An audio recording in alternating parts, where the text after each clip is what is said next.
نحمدہ ونصلی علی رسولہ الکریم اما بعد فاعوذ باللہ من الشیطان الرجیم بسم اللہ الرحمن الرحیم۔ سورہ بقرہ کا آغاز جو ہم نے کیا تھا، کل ہم نے پڑھا تھا سورہ بقرہ کے بارے میں، اس کی وجہ تسمیہ پڑھی تھی کہ اس سورت کو سورہ بقرہ کیوں کہا جاتا ہے۔ پھر اس کے بعد حروف مقطعات کے بارے میں ہم نے پڑھا، اس کے شان نزول کے بارے میں ہم نے پڑھا تھا۔ اس کے بعد مومنین کی صفات کے بارے میں پڑھا تھا کہ وہ ایمان بالغیب لانے والے ہیں، وہ نماز کو قائم کرنے والے ہیں، وہ جو اللہ نے ان کو رزق دیا ہے ان میں سے خرچ کرنے والے ہیں۔ پھر اس کے بعد ہم نے پڑھا تھا کہ وہ لوگ حضور علیہ السلام پر بھی ایمان لانے والے ہیں، ان سے پہلے جتنے انبیاء گزرے، جتنی کتابیں گزری ان سب پر ایمان لانے والے ہیں، اور آخرت کے دن پر بھی ایمان لانے والے ہیں۔ اور جب وہ ان سب پر ایمان لانے والے ہیں تو پھر ہم نے ان کی جزا کے بارے میں پڑھا تھا کہ وہ مفلحین میں شامل ہو جائیں گے۔ یہاں سے پڑھنا ہے آیت نمبر 2 سے، بسم اللہ الرحمن الرحیم۔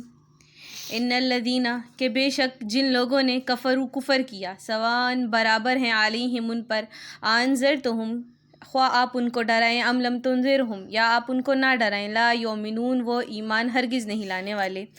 کفر، یہاں سے کافرین کا بیان شروع ہو جاتا ہے کہ سورت کے آغاز میں نے کہا تھا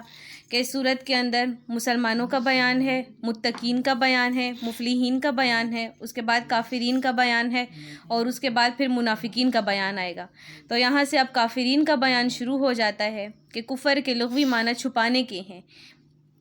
لیکن اصطلاح شریعت میں جن چیزوں پر ایمان لانا فرض ہے ان میں سے کسی چیز کا انکار کر دینا کفر کہلاتا ہے۔ حضور علیہ السلام نے جو تعلیمات ان کو دی، انہوں نے نہ مانی تو وہ کافر کہلائے۔ ان آیات میں ہر ایک کافر کے بارے میں بتلایا جا رہا ہے، حضور علیہ السلام کو تسلی دی جا رہی ہے کہ یہ جو کافر ہیں ان کے لیے برابر ہے، آپ ان کو ڈرائیں یا آپ ان کو نہ ڈرائیں، وہ لوگ بالکل ایمان لانے والے نہیں ہیں۔ آگے وجہ بتلائی جا رہی ہے، ختم اللہ علی قلوبہم، مہر لگا دی اللہ نے ان کے دلوں پر، وعلی سمعہم، ان کے کانوں پر، وعلی ابصارہم، ان کی آنکھوں پر بھی مہر لگا دی گئی ہے، غشاوۃ، یہ پردہ ہے، وَلَهُمْ عَذَابٌ عَظِيمٌ، ان کے لیے ایک دردناک عذاب تیار کر رکھا گیا ہے۔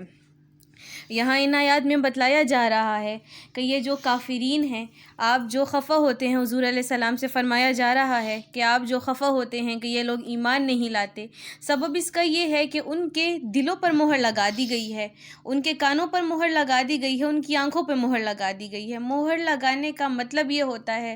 کہ اب ان کے سامنے حق بات کہی جائے وہ سن نہیں سکتے، ان کے سامنے حق بات پیش کی جائے وہ دیکھ نہیں سکتے، نہ ان کے دل اس کو قبول کرتے ہیں، اور پھر ان کی سزا یہ ہوگی کہ ان کو ایک دردناک قسم کا عذاب دیا جائے گا۔ معلوم ہوا کفر اور ہر گناہ کی اصل سزا تو آخرت میں ملے گی، مگر بعض گناہوں کی سزا دنیا میں بھی مل جاتی ہے، کہ جس کی ایک شکل یہ ہے کہ اصلاح حال کی توفیق نہیں ملتی، اللہ تعالیٰ اس کو توفیق ہی نہیں دیتا کہ وہ کوئی نیک کام کرے، پھر اللہ تعالیٰ کی توفیق اس سے چھن جاتی ہے۔ انسان جب کوئی گناہ کرتا ہے تو اس کے دل کے اوپر ایک کالا نقطہ لگ جاتا ہے، اگر کہ وہ پھر گناہ کرتا چلا جائے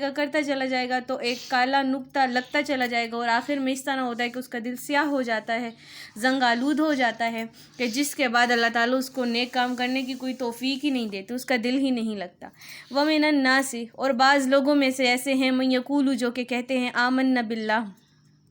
ہم ایمان لے کر آئے ہیں اللہ پر، وبالیوم الآخر، اور آخرت کے دن پر، وما ہم بمؤمنین، اور نہیں وہ ایمان لانے والے۔ اب یہاں سے تیسرا بیان شروع ہو گیا ہے، مومنین کا بیان ہو گیا، کافرین کا بیان ہو گیا، اب یہاں سے منافقین کا بیان شروع ہو گیا ہے۔ حضور علیہ السلام ہجرت کر کے جب مدینہ منورہ تشریف لائے تھے تو وہاں پر 2 طرح کے قبائل آباد تھے، ایک اوس قبیلہ تھا اور ایک خزرج قبیلہ تھا۔ یہ دونوں جو قبیلے آباد تھے ان میں سے انصار مدینہ نے حضور علیہ السلام کا ساتھ دیا تھا، اور دونوں قبیلوں میں سے اکثر خوش نصیب مشرف با اسلام ہو گئے تھے، لیکن یہود اب تک اللہ تعالیٰ کی اس نعمت سے محروم تھے۔ ان میں سے صرف ایک عبداللہ بن سلام رضی اللہ عنہ تھے کہ وہ اسلام لے کر آئے تھے، کہ انہوں نے اس سے پہلے بھی کتابوں پر بھی ایمان لے کر آئے تھے، اور بعد میں جب انہوں نے تصدیق کی تھی حضور علیہ السلام کی، پھر انہوں نے حضور علیہ السلام پر بھی وہ ایمان لے کر آئے تھے۔ تو یہاں پر اب ان نامراد لوگوں کا بیان ہو رہا ہے جو کہ صرف منہ سے کہنے والے تھے کہ ہم اللہ پر ایمان لے کر آ گئے ہیں اور آخرت کے دن پر ایمان لے کر آ گئے ہیں، پر وہ لوگ ایمان لانے والے نہیں تھے۔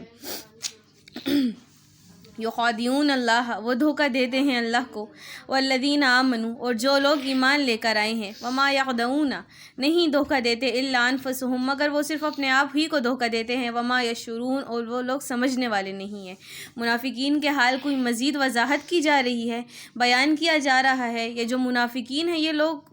بظاہر تو کہتے ہیں کہ ہم اللہ کو دھوکہ دے رہے ہیں،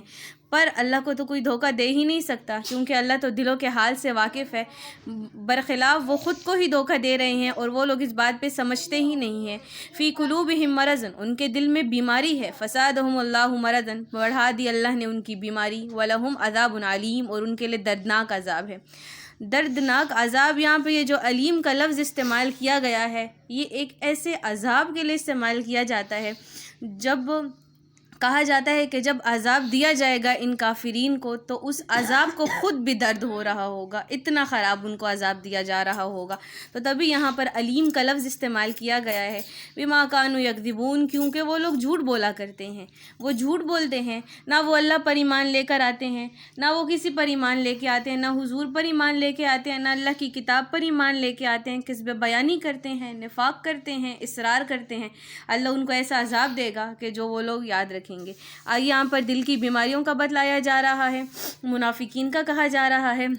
منافق کے نفاق کو پہچاننا، اس کو منافق قرار دینا دو طریقوں سے ہوتا تھا۔ ایک تو اس طرح ہوتا تھا کہ حضور علیہ السلام کو بذریعہ وحی اللہ تعالیٰ خود بتا دیتے تھے کہ یہ منافق ہیں اور یہ منافق نہیں ہیں۔ ایک دفعہ اس طرح ہوا تھا کہ حضور علیہ السلام کو وحی کے ذریعے 12 منافقین کے نام بتلا دیے گئے تھے کہ ابوبکر صدیق رضی اللہ عنہ کو جب معلوم ہوا تھا تو وہ حضور علیہ السلام کی پھر منت سماجت کر رہے تھے کہ مجھے صرف اتنا بتلا دیجئے کہ کیا میرا تو نام ان منافقین کی لسٹ میں نہیں آ گیا۔ تو کچھ اس طرح کے منافق تھے کہ جن کا اللہ تعالیٰ نے خود بخود حضور علیہ السلام کو وحی کے ذریعے بتلا دیا تھا، اور کچھ اس طرح کے منافق تھے کہ جو منہ پہ میرے ہوتے تھے اور اس کے منہ پہ اس کے ہوتے تھے، ان کا اللہ تعالیٰ نے ان کو وحی کے ذریعے حضور علیہ السلام کو نہیں بتلایا تھا، بعد میں ان کا نفاق پتہ چل گیا تھا۔ تو یہاں پر ان منافقین کا بیان شروع ہو گیا ہے۔ کہ تعالیٰ ہم کو ایمان کامل نصیب فرمائے اور نفاق کی ہر چھوٹی بڑی خصلت سے ہمارے قلوب کو پاک رکھے۔ اللہ منافقین کی شرارت اور فتنوں سے اسلام اور خصوصاً ملک پاکستان کو محفوظ رکھے۔ اللہ ہمیں دلوں کی ظاہری اور باطنی ہر قسم کی بیماری سے نجات عطا فرمائے۔ وآخر الدعوانا ان الحمد للہ رب العالمین، وما علینا الا البلاغ المبین۔